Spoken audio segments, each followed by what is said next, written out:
7부 제5장 피로, 걱정, 분노를 일으키는 주범을 몰아내는 방법. 피로의 가장 주된 원인 중 하나는 지루함이다. 예를 들어보자. 속기사로 일하는 앨리스라는 사람이 당신의 옆집에 살고 있다. 어느 저녁 그녀는 완전히 지친 상태로 집에 돌아왔다. 그녀는 누가 봐도 피곤해 보였고 실제로도 지쳐 있었다. 두통과 요통도 있었기에 저녁 식사도 거르고 방에 올라가 곧바로 잠자리에 들고 싶을 지경이었다. 하지만 어머니의 부름에 어쩔 수 없이 식탁에 앉았다. 그때 전화가 울렸다. 그녀의 남자친구였다. 춤을 추러 가자고? 그녀의 두 눈이 반짝였고 기분도 들뜨기 시작했다. 그녀는 서둘러 방으로 올라가 파란색 드레스로 갈아입은 뒤 새벽 3시까지 춤을 추고 놀았다. 다시 집에 돌아왔을 때 그녀는 조금의 피로도 느끼지 않았다. 오히려 너무 들뜬 나머지 잠이 들 수 없을 정도였다. 거슬러 올라가 8시간 전에 앨리스는 정말 피곤한 게 맞았을까? 아마 그럴 것이다. 지루한 업무로 인해 아니면 따분한 일상으로 인해 잔뜩 지쳐 있었을 것이다. 세상에는 수백만 명의 앨리스가 있다. 당신도 어쩌면 그녀와 같은 처지에 있을지도 모른다. 정신적 태도가 신체적 행동보다 더 큰 피로를 낳는다는 것은 이미 잘 알려진 사실이다. 지금으로부터 몇 년 전 조셉 E. 바맥 박사는 심리학 자료집에서 어떻게 지루함이 피로를 만들어내는지를 보여주는 실험에 관한 보고서를 발표했다. 바맥 박사는 학생들을 상대로 그들의 관심사와 거리가 먼 일련의 테스트를 진행했다. 그 결과는 어땠을까? 학생들은 피로감과 졸음을 느꼈고 두통과 눈의 피로 그리고 짜증을 호소했다. 일부의 경우 배가 아프다고 하기까지 했다. 과연 이게 단순한 상상 속의 반응일까? 학생들의 신진대사를 검사해본 결과 아니었다. 사람이 지루함을 느낄 때 혈압과 산소 소모량이 줄어들었고 하는 일로부터 흥미와 재미를 느끼는 즉시 대사가 다시 활발해졌다. 신나고 재미있는 일을 할 때 피곤함을 느끼는 건 극히 드물다. 예를 들어 나는 최근에 캐나다 로키 산맥에 자리한 루이즈호로 휴가를 떠났다. 며칠 동안은 코럴 크릭에서 송어 낚시를 했다. 8시간 동안이나 키보다 높은 덤불을 헤치고 나무 둥치에 발이 걸리고 넘어진 나무들 사이로 힘겹게 나아가는 동안 나는 피로를 느끼지 않았다. 왜였을까? 너무도 신나 있었기 때문이다. 게다가 송어를 6마리나 잡으며 높은 성취감을 느꼈다. 만일 내가 낚시에 지루함을 느꼈다고 해도 그럴 수 있었을까? 아마 해발 2100m 높이에서의 격렬한 활동에 완전히 지쳐버렸을 것이다. 등산처럼 진을 빼는 활동이 만드는 피로는 지루함이 만드는 피로를 능가하지 못한다. 미니애폴리스의 농공저축은행 은행장인 S.H. 킹맨은 이 주장을 뒷받침하는 완벽한 예시를 들어주었다. 1943년 캐나다 정부는 캐나다 등산 클럽에게 영국 왕세자 친위대의 등반 훈련을 지원해 줄 것을 요청하였다. 가이드인 킹맨과 다른 가이드들은 42세에서 59세 사이의 남자들이었다. 그들은 젊은 친위대원들을 데리고 빙하와 눈밭을 가로질러 긴 하이킹 길에 올랐다. 밧줄에 의지하고 손과 발을 겨우 넣을 수 있을 법한 좁고 위태로운 틈을 이용하여 12m 높이의 벼랑을 오르기도 하였다. 그들은 그렇게 로키 산맥에서 두 번째로 높은 마이클 봉우리를 비롯한 리틀 요 계곡의 여러 봉우리에 올랐다. 15시간의 등산 이후 그 젊은 청년들은 완전히 지쳐버렸다. 등산에 앞서 6주 동안이나 유격 훈련을 완수할 정도로 건장했음에도 말이다. 유격 훈련에서 사용하지 않는 근육을 써서 생긴 피로였을까? 그건 유격 훈련이 어떻게 진행되는지 몰라서 하는 이야기다. 그들이 지친 이유는 단지 등산이 지루했기 때문이다. 그들 중 대다수는 식사도 건너뛴 채 잠들어 버렸다. 하지만 그 장병들보다 2배, 3배는 더 나이 든 가이드들은 어땠을까? 그들 역시 피로를 느꼈으나 탈진할 정도는 아니었다.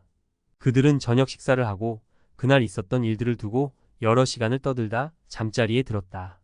그들이 탈진하지 않은 것은 좋아하는 일을 했기 때문이다. 컬럼비아의 에드워드 손다이크 박사가 피로에 관한 실험을 진행할 때 그는 젊은 청년들에게 계속해서 재밌거리를 던져주며 일주일 가까이 깨어있는 상태를 유지한 적이 있다.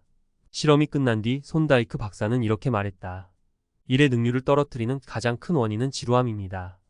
당신이 정신 노동자라면 노동의 양이 당신을 피곤하게 하는 일은 극히 드물 것이다. 피로의 원인은 노동이 아닌 다른 것에서 올 수도 있다. 예를 들어 계속해서 장벽에 부딪혔던 지난주를 떠올려 보자. 오지 않는 답장과 깨진 약속같이 여러 문제들이 여기저기에서 터졌던 그날에는 마음대로 되는 것이 하나도 없었다. 그날 당신은 완전히 지친 채로 깨질 듯한 두통을 달고 집에 돌아왔다. 하지만 다음 날에는 모든 것이 착착 진행되었다. 당신은 그 전날보다 40배나 많은 일을 해치웠다. 그리고 산뜻한 기분으로 집에 돌아왔다. 다들 비슷한 경험이 있을 것이다. 나 역시 그렇다. 여기서 얻을 수 있는 교훈은 무엇일까?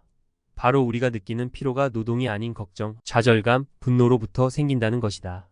이 장을 쓰는 동안 나는 제롬 컨의 사랑스러운 뮤지컬 쇼 보트의 재공연을 보러 갔다.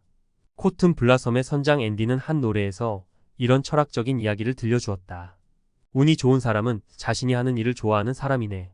자신이 좋아하는 일을 하는 사람은 더 많은 에너지와 행복감을 가지고 살아간다. 그리고 걱정과 피로에 덜 시달린다. 당신의 에너지는 좋아하는 일을 향한다. 잔소리를 퍼붓는 상대와 10걸음을 걷는 것이 사랑하는 상대와 16km를 걷는 것보다 더 피곤한 법이다. 그렇다면 무엇을 해야 할까? 여기 어느 속기사의 이야기가 있다. 그녀는 오클라호마주 털사의 한 정유회사에서 일하고 있었다. 그녀는 한 달에 한 번 상상할 수 있는 업무 중 가장 따분한 일을 해야 했는데 다름 아닌 출력한 임대 계약서 양식의 수치와 통계 자료를 채워 넣는 일로 이 일은 며칠이나 걸렸다. 그 업무가 너무도 지루했던 나머지 그녀는 그 일을 재미있는 것으로 바꾸어 보았다. 어떻게 그게 가능했을까? 그녀는 매일 자신과 경쟁을 벌였다. 매일 아침 채운 양식 칸의 숫자를 센 뒤 그날 오후에는 그 기록을 뛰어넘어 보려 했다. 그리고 다음 날에는 전날 세운 기록을 다시 뛰어넘으려 했다. 그 결과 그녀는 그 어떤 속기사보다 빠르게 양식을 채울 수 있게 되었다. 그런 그녀에게 어떤 보상이 내려졌을까? 그녀는 승진하게 되었을까? 아니면 급여가 인상되었을까? 전혀 아니었다. 다만 그녀는 지루함으로 인한 피로를 예방할 수 있었다. 그리고 정신적으로도 좋은 자극이 되어 주었다. 따분한 일을 재미있는 것으로 만들며 그녀는 더 많은 에너지, 열정을 얻은 것은 물론 여가에도 더 큰 행복을 누릴 수 있게 되었다. 이 이야기가 실화임을 입증할 수 있다. 왜냐하면 내가 그 속기사와 결혼했기 때문이다. 여기 자신의 일이 흥미로운 것처럼 받아들이는 것이 도움이 된다는 사실을 발견한 또 다른 속기사의 이야기도 있다. 그녀에게 이른 투쟁 그 이상도 이하도 아니었다. 일리노이주 엘머스트 사우스 캐닐러스가 473번지에 사는 벨리지 골든의 이야기다. 우리 사무실에는 4명의 속기사가 있었고 각자 맡은 직원들의 편지를 작성하는 업무를 수행하고 있습니다. 업무량이 많아서 밀리는 경우도 종종 있을 만큼 바쁜 날들을 보냈습니다. 그러던 어느 날 상사 한 명이 내게 긴 편지를 다시 작성해 오라고 시켰습니다. 나는 간단한 수정이면 문제를 해결할 수 있다고 반박했지만 소용없었습니다. 그는 내가 처음부터 일을 다시 해오지 않는다면 다른 사람을 고용하겠다고 쏘아붙이기까지 했습니다. 나는 완전히 열이 올라 씩씩댔습니다. 하지만 다시 편지를 작성하기 시작했을 때 불현듯 이런 생각이 들었습니다. 사실 기회만 주어진다면 내 자리를 넘볼 사람이 아주 많다는 것이었습니다. 게다가 나는 심지어 이 일을 하는 대가로 급여까지 지급받고 있었습니다. 그렇게 생각하니 기분이 한결 나아졌습니다. 그리고 실제로는 끔찍하게 여기는 업무도 즐거운 일처럼 받아들이도록 마음을 고쳐먹게 되었습니다. 그렇게 깨달은 사실은 마치 즐거운 일을 하듯 업무를 본다면 실제로도 일을 즐기게 될 뿐만 아니라 작업 속도도 훨씬 빨라진다는 것이었습니다. 그렇게 초과 근무를 서는 일이 거의 없어졌습니다. 새로운 마음가짐으로 인해 나는 사내에서 일을 잘하는 직원이라는 명성을 얻게 되었고 부서장 중 한 명이 개인 비서가 필요해졌을 때 그 자리를 제안받을 수 있었습니다. 그는 내가 초과 근무에도 투덜대지 않을 사람이라고 생각했다고 합니다. 그렇게 나는 마음가짐을 바꾸는 것이 얼마나 중요한 일인지 깨닫게 되었고 기적 같은 일들을 경험했습니다. 윌리엄 제임스는 만일 우리가 용감한 것처럼 행동한다면 용감해질 것이고 우리가 행복한 것처럼 행동한다면 행복해질 것이라고 했다.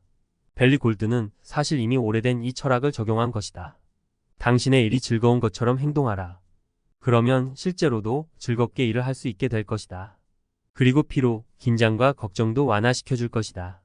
지금으로부터 몇 년 전 할런 A. 하워드는 그의 인생을 완전히 뒤바꿀 결정을 내렸다. 바로 그가 하던 지루한 일을 재미있는 것으로 바꿀 결심을 한 것이었다. 그는 실제로 지루한 일을 하고 있었다. 바로 고등학교 급식소에서 그릇을 닦고 카운터를 치우고 아이스크림을 퍼담는 것이었다. 그것도 다른 남자아이들이 공을 차고 놀거나 여자아이들과 농담을 던지는 동안 말이다. 할런 하워드는 그의 일을 경멸하였지만 마음가짐을 고쳐먹은 이후로는 어떻게 아이스크림이 만들어지는지, 어떤 재료가 들어가는지, 좋은 아이스크림의 특별함은 무엇인지 공부하기 시작했다. 그렇게 아이스크림의 화학작용을 공부한 그는 고등학교 화학과정을 통달하게 되었다. 그렇게 식품화학에 눈을 뜨게 된 그는 매사추세츠 주립대학에 입학했고 식품공학을 전공하였다. 뉴욕 코코아 익스체인지가 대학생들을 상대로 코코아와 초콜릿의 소비에 관한 논문 대회를 열었을 때 누가 $100의 상금을 탔을까? 맞다. 바로 할런 하워드였다. 취업이 어려워졌을 때 그는 매사추세츠주 아머스트 노스 플레전트가 750번지에 있는 자신의 집 지하실에서 개인 연구실을 만들었다. 그로부터 얼마 지나지 않아 새 법이 개정되었다. 다름 아닌 우유 속의 박테리아 수를 밝혀야 한다는 법이었다. 할런 A. 하워드는 2명의 조수를 고용하고 14곳 우유 회사의 박테리아 수를 세는 일을 맡게 되었다. 25년 뒤 그는 무엇을 하고 있을까? 지금 식품화학 업계를 주도하는 사람들은 그때가 되면 은퇴를 했거나 세상을 떠났을 것이다. 그리고 적극적이고 열정적인 청년들이 그들의 자리를 차지할 것이지만 아마 할런 A. 하워드는 업계의 선두주자 중 한 명이 되어 있을지도 모른다.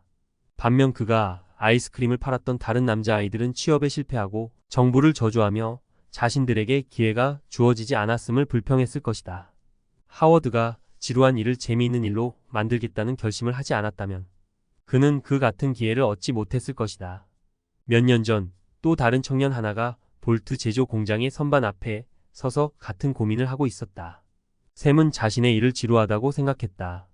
샘은 일을 관두고 싶었지만 다른 일자리를 찾지 못할까 봐 두려웠다. 결국 지루한 일을 해내야만 하는 상황에서 그는 피할 수 없다면 즐기기로 마음을 먹었다. 그는 그렇게 옆자리의 정비공과 경쟁을 시작했다. 둘 중 한 명이 기계로 볼트의 우둘투둘한 표면을 다듬으면 다른 한 명이 볼트를 알맞은 크기로 손질하는 것이었다. 가끔은 서로 자리를 바꾸어 누가 더 많은 볼트를 다듬을 수 있는지 확인해 보고는 했다. 샘의 속도와 정확함에 놀란 작업 감독은 그에게 더 나은 업무를 맡기게 되었는데 그가 승승장구하게 된 이야기의 시작일 뿐이었다. 그로부터 30년 뒤 샘은 볼드윈 로코모티브 웍스의 회장이 되었다. 하지만 그가 지루한 일을 재미있는 것으로 만들 결심을 세우지 못했다면 그는 평범한 정비공으로 남게 되었을 것이다. 저명한 라디오 시사 해설가인 H.V. 칼텐본 역시 그가 지루한 일을 재미있는 일로 만든 방법을 들려주었다. 그가 23살이었을 때 그는 가축 수송선에서 소에게 먹이를 주는 일을 하며 대서양을 건넜다. 영국에서 자전거 여행을 한 뒤 파리에 도착했을 때 그는 배고픈 빈털터리가 되어 있었다. 가지고 있던 카메라를 전당포에 맡기고 $5를 받은 그는 뉴욕 헤럴드 파리판에 구직 광고를 내었다. 그리고 입체경을 파는 일을 구했다. 당신이 충분히 나이가 많다면 아마 2개의 똑같은 그림을 하나의 그림으로 볼 수 있도록 해주는 구식 입체경을 기억할지도 모르겠다. 안경을 끼고 그림을 들여다보면 신기한 일이 벌어졌다. 2개의 그림이 하나로 합쳐지며 입체감과 거리감은 물론 놀라운 원근감이 생기는 것이었다. 그러니까 칼텐본은 파리의 가정집 현관을 두드리며 입체경을 팔게 되었다. 그는 프랑스어라고는 한마디도 할 줄 몰랐다.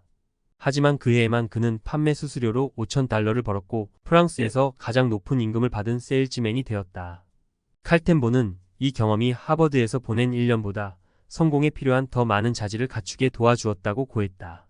그리고 그 경험 이후 프랑스의 주부들에게 연방의회 의사록을 팔 수 있을 것처럼 자신감이 생겼다고 한다. 이 경험은 그에게 프랑스인들의 삶을 깊이 이해할 수 있게 해주었으며 훗날 그가 유럽의 사건들을 해결하는 데 매우 유용하게 쓰였다. 그는 어떻게 프랑스어를 구사하지도 못하면서 전문 세일즈맨이 되었을까? 그는 고용주가 써준 프랑스어 영업 문구를 달달 외우고 있었다. 초인종을 누른 뒤 고객이 나오면 칼텐본은 그가 외우고 있던 영업 문구를 줄줄 읊는다. 그의 끔찍한 프랑스어 억양에 고객은 웃음을 터뜨린다. 그럼 칼텐본은 가지고 있던 사진 몇 장을 보여준다. 고객이 질문을 하면 어깨를 한번 으쓱한 다음에 미국인 이라고 어물쩍 넘어간다. 그리고 모자를 벗어 안쪽에 붙여둔 프랑스어 영업 문구를 보여준다. 그걸 본 고객이 웃으면 그가 따라 웃고 또다시 사진을 보여준다. 칼텐본은 내게 이 이야기를 들려주면서 결코 쉽지 않은 일이었다고 고백했다. 그가 버틸 수 있었던 것은 맡은 일을 어떻게든 즐겁게 해내고자 하는 의지가 있었기 때문이었다. 매일 아침 그는 거울 앞에 서서 이렇게 말했다. 칼텐본, 밥을 굶고 싶지 않으면 이 일을 해야 할 거야. 그리고 어차피 해야 하는 일이라면 즐겁게 해보는 건 어때? 초인종을 누를 때마다 무대 위에 선 배우라고 생각하고 관객들이 지켜보고 있다고 생각하는 거지. 사실 지금 하는 것도 연극과 다를 건 없어. 그만큼 재미있는 일이야. 그러니 더 많은 열의와 열정을 가져보는 건 어때? 칼텐보는 매일 아침 거울 앞에서 읊던 격려의 말이 한때 싫어하던 일을 좋아하게 해주었을 뿐 아니라 매우 알찬 모험으로 바꾸어 주었다고 말했다. 내가 칼텐본에게 성공을 바라는 미국의 젊은 청년에게 아무 조언이나 해줄 수 있겠냐고 묻자 그는 이렇게 답했다. 매일 아침 자신에게 응원을 보내세요. 우리는 잠을 깨우기 위해 몸을 움직이는 것이 중요하다고 말하지만 사실 우리에게 필요한 건 매일 아침 우리를 행동으로 떠밀어줄 정신적 훈련입니다. 매일매일 자신을 격려하세요. 매일 자신을 응원하는 말을 하는 것이 바보 같고 가볍고 유치한 것처럼 느껴지는가? 아니다. 이는 정통 심리학의 정수로부터 나온 조언이다. 삶을 만드는 것은 우리의 생각이다. 마르쿠스 아우렐리우스가 18세기 전에 그의 저서 명상록을 통해 남긴 이 말은 그때나 지금이나 여전히 진실을 말하고 있다. 삶을 만드는 것은 우리의 생각이다. 매 시간 자신을 격려하며 우리는 용기, 행복, 힘과 평화의 생각을 품도록 자신을 지휘할 수 있다. 또 감사할 것들을 떠올리며 온 마음을 기운을 북돋는 노랫말로 채울 수도 있다. 올바른 생각을 한다면 그 어떤 일도 덜 불쾌한 것으로 만들 수 있다. 당신의 상사는 더 많은 돈을 벌기 위해 당신이 하는 일을 재미있게 느끼기를 원할 것이다. 하지만 상사의 바람 따위는 잊어버리자. 일을 재미있게 했을 때 당신이 얻을 수 있는 것만을 생각하는 것이다. 당신은 삶에서 2배의 행복을 누릴 수도 있다. 깨어있는 시간의 절반을 직장에서 보내는데 일을 하며 행복을 느끼지 못한다면 그 어느 곳에서도 행복할 수 없을 것이다. 일을 즐거운 것으로 만든다면 마음에서 걱정이 사라질 것이라는 걸 잊지 말라. 그리고 장기적으로 보았을 때 더 많은 승진과 더 많은 급여를 안겨줄 수도 있을 것이다. 설사 그렇지 않더라도 당신의 피로를 막아 여가를 더 즐길 수 있도록 만들어줄 것이다.